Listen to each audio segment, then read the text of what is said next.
మరి ఇలా దయ్యం పట్టుకొని ఉన్న వారి కొరకు ఎవరు ఏడుస్తూ ఉన్నారు? అది నన్ను దయ్యం పట్టిందని తెలిసి తన తల్లి ఏడుస్తుంది. మరి ఈ దినమున దయ్యము పట్టినా కూడా పట్టనట్టుగా ఉంటున్నారు కదా, మరి వారిని గురించి ఎవరు ఏడుస్తారు? ముందుగా బాగానే ఉన్నట్టు కనబడుతున్నాం, చూడ్డానికి బాగానే ఉన్నట్టు కనబడుతూ ఉన్నాం.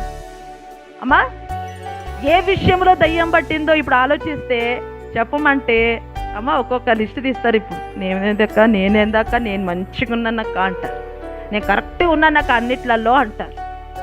అమ్మ ఒక్కసారి మనని మనం ఆలోచించుకోండి, మన పిల్లల గురించి ఆలోచించండి. అమ్మ ఏదైనా కానాను స్త్రీ తన కుమార్తె కొరకు ఏడుస్తూ ఉన్నట్టుగా తల్లులుగా మీ పిల్లల కొరకు, మీ కుటుంబాల కొరకు, మీ ఇంటి వారి కొరకు రోదన చేస్తూ ఉన్నారా? దయ్యం పట్టిందని రోదన చేస్తూ ఉంది ఆమె, కానీ నీ పిల్లలు ఎలా ఉన్నారు, నీవు ఎలా ఉన్నావు, నీ భర్త ఎలా ఉన్నాడు, నీ కుటుంబం ఎలా ఉందని ఏ విషయం కొరకు రోదన చేస్తూ ఉన్నావు? రోదన చేసే స్త్రీలు కావాలి.